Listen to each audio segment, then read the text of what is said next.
Oh, son.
Alright guys, I'm just documenting this build. This is my first ever 100% from scratch billet baja build. Never built a baja before. Taken parts of the original one, the Rovin one, apart, but I've never built one from scratch. So these little clips are going to be incorporated into one video. So the first one, you know, was the first portion of this, getting it together. Now we've come a little bit further. We've got the shock tower top brace on. We'll probably replace this with the RC Max one.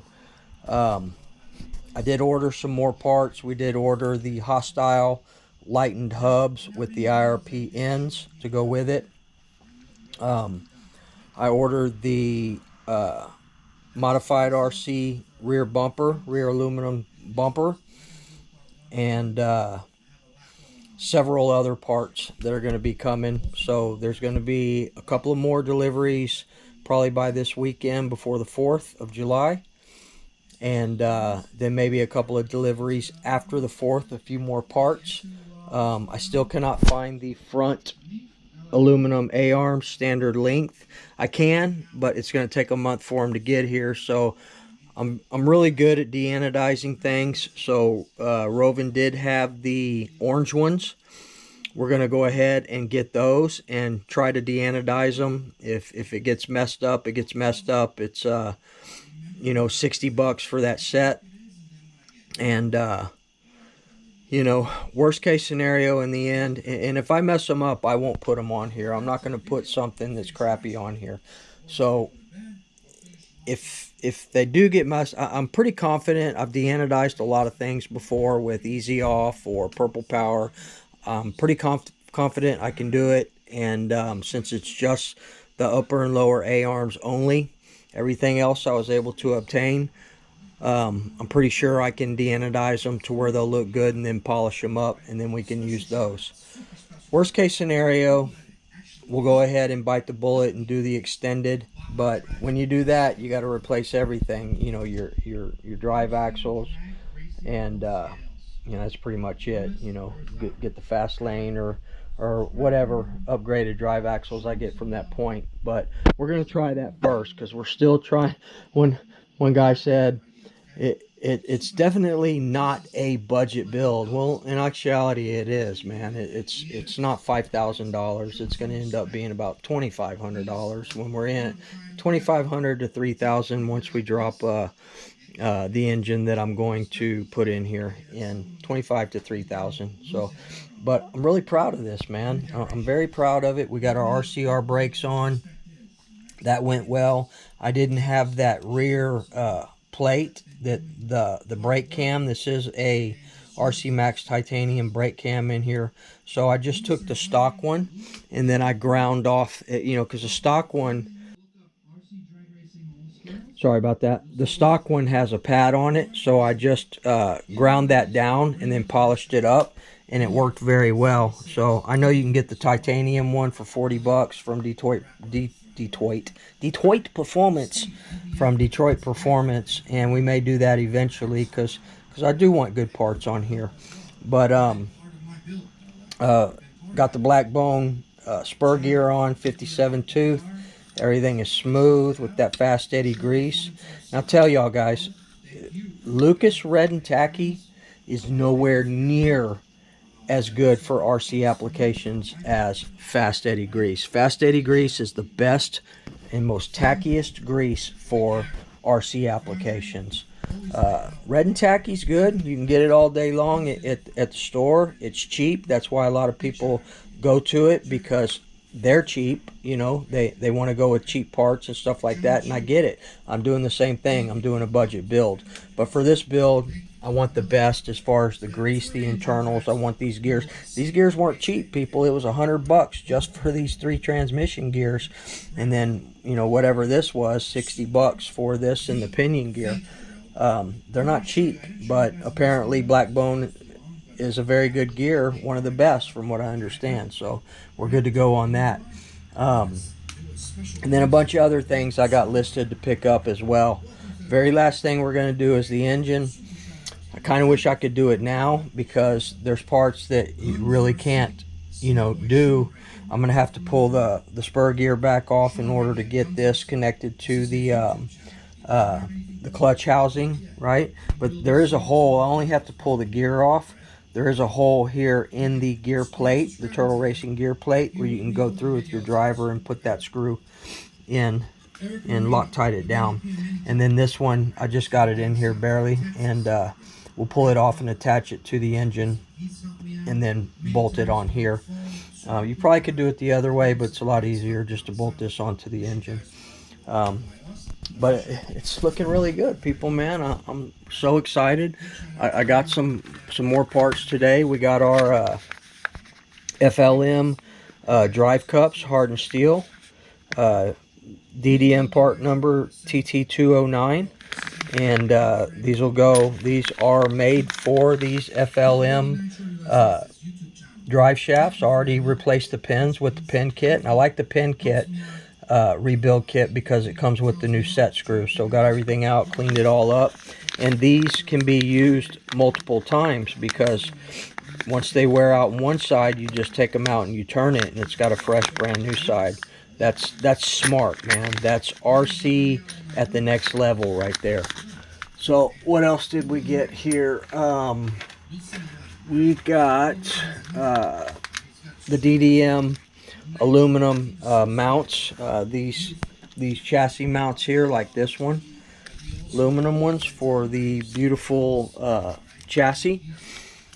And what else do we have here? So we got, this is the Turtle Racing front top plate. I'm getting geared up for the front as well. It's kind of hard to see with all this in, but it's a beautiful top chassis plate. The big brother to the rear chassis plate there. Beautiful billet, Turtle Racing. Sweet. And what else did we get? More Turtle Racing. This is the Turtle Racing, what do they call it? Turtle Racing Billet Servo Saver for HPI Baja 5T5SC. So this is going to make this thing turn on a dime. So I already checked the brakes, you know, as best I could here, because the Baja had really crappy brakes and crappy steering. But these RCR brakes, man, they're on point, man. They are on point. I'm very glad I spent the $60 for that. And this billet servo saver is beautiful. So we'll get all this on the chassis and everything before we get it put on. It's got the built-in bearings and everything. It's nice, nice, nice. Better than that plastic crap. And don't get me wrong, man. The Roven stock is a great starter platform to learn on. You know, I got my Baja manual out just in case I need to refer to it, but it's all pretty much common sense, man. I'm really proud of myself, man. You know, I heard John saying when he was building his first drag Baja that it was his first Baja built from the ground up, and I feel the same way, man. I'm literally not piecemealing one that's already done. We did away with all that. I'm not using anything off that. We're not even going to use the shocks. We're replacing everything. We're not using any of this plastic. I'll use these bearings in the hostile lightened rear hubs because these are brand new Avid bearings. But even this is going to be billet aluminum, and then the actual parts that secure it here to the rear are going to be billet as well.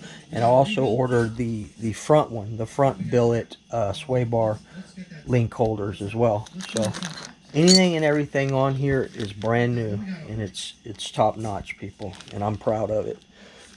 This is the Team Fat Dad. These are all the chassis braces. Really nice stuff here. Team Fat Dad. And this is that brace that I was talking about that goes, I think it'll end up going like right about there, like that, I do believe.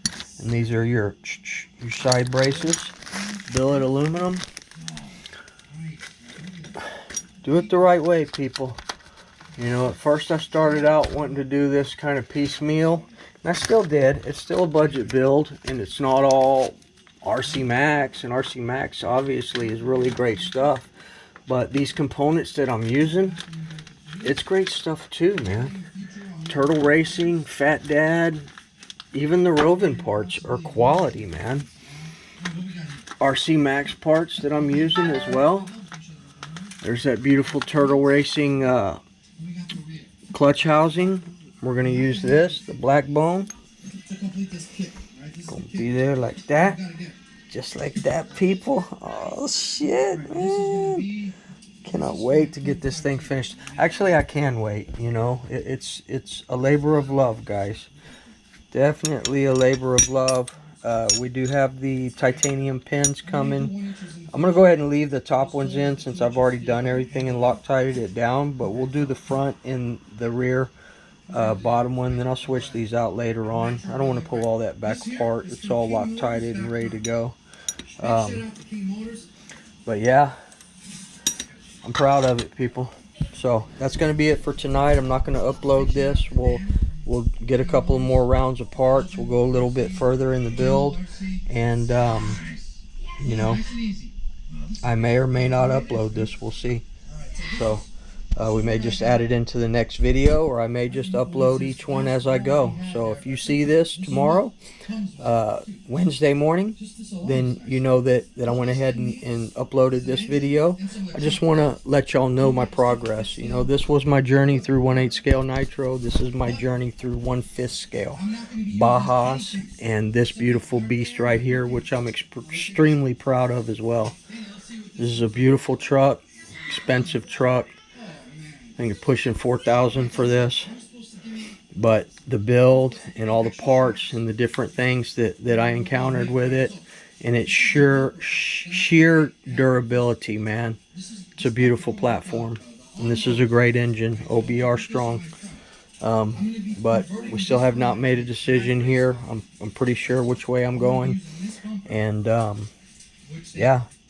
We'll see you guys in the next clip, man. The next video, the next piece of progress for this, man. Billet, baby. All right. Treat people the way you want to be treated. We'll see y'all in the next video, man. We'll get out.